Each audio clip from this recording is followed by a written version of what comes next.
Noches, compañeros y profesor. Nuestro grupo está encargado de disertar el tema Teoría miasmática de la enfermedad, presentado por Zoily Guerrero, Marimar López y José Estrada.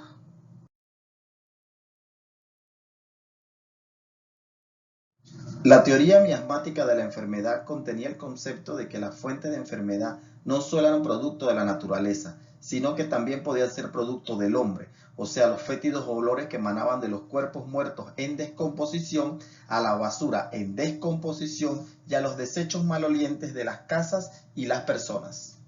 Los y defensores de la teoría basaban su argumentación en la descripción de las extremas condiciones de vida de los pobres, entre quienes la enfermedad era más frecuente, y en comparación de las tasas de mortalidad entre diferentes categorías de trabajadores e incluso prisioneros que eran interpretados en función de las condiciones de higiene y del ambiente en que vivían.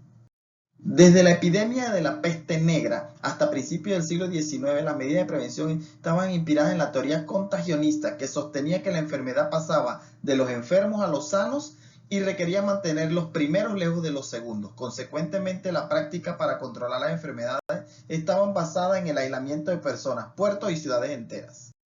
Existían muchos casos en que la gente enfermaba independientemente de su aislamiento del contacto humano. El problema político y económico era que el contagionismo requería la cuarentena y pasó a ser, entrado el siglo XIX, inaceptable para la burguesía y los liberales, quienes estaban comprometidos con la expansión capitalista y se encarnaron en la posición anticontagionista.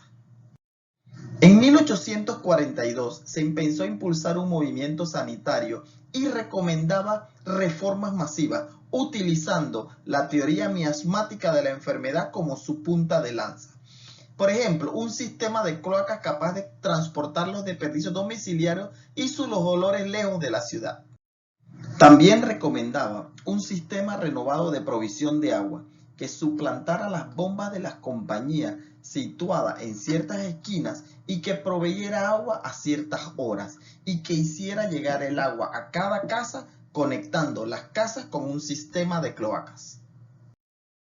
También recomendaba una administración central que integrara las múltiples y desconectadas autoridades responsables por el drenaje de las casas, las cloacas de las calles y el abastecimiento de agua, el drenaje del suelo y la estructura de los caminos.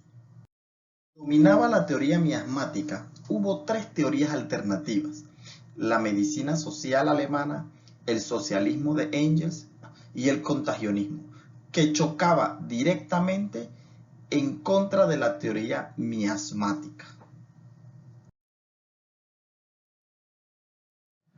Precisamente, la teoría del miasma se utilizaba para intentar explicar lo que eran las epidemias que producían en los barrios más sucios, pobres y malolientes de las ciudades, y la misma era defendida por la enfermera y escritora italiana Florence Nightingale.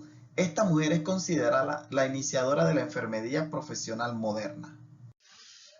Además de lo antes indicado, hay que destacar que en el ámbito de la miopatía se considera que existen tres tipos diferentes de miasma, las cuales mencionaremos más adelante.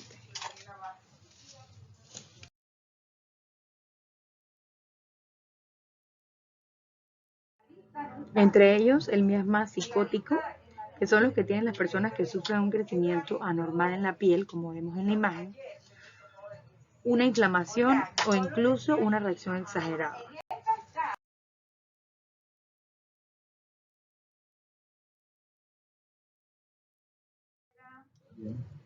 Los miasmas sóricos, que son los que se producen cuando tiene lugar un debilitamiento del organismo, porque el organismo no reacciona ante el medio concreto.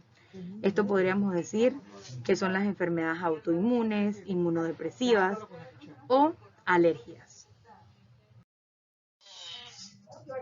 Los miasmas léuticos, que son los que se producen o se generan cuando aparece la sífilis, que da lugar a que se produzca una notable degeneración del organismo, así como a la destrucción del mismo. Estos son conocidos como miasmas léuticos. En el miasma cancerinismo es el que se produce de la unión de lo emocional del sórico, lo destructivo del sifilítico y lo hipertrófico del psicótico.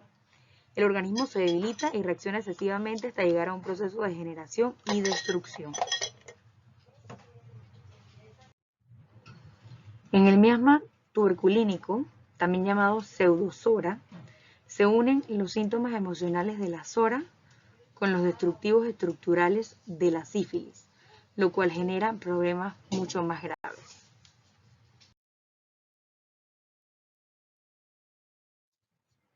Como hemos visto a lo largo de esta presentación, se usa la noción de miasma de manera muy simbólica para aludir a algo que corrompe, que está dañado o que contamina.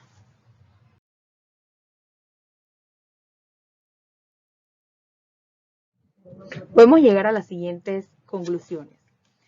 Primero que nada, con la estructuración de una estrategia sanitaria se marcó una diferencia con respecto a las acciones desplegadas de maneras episódicas en aquellos momentos en los que se hacía estrago una epidemia.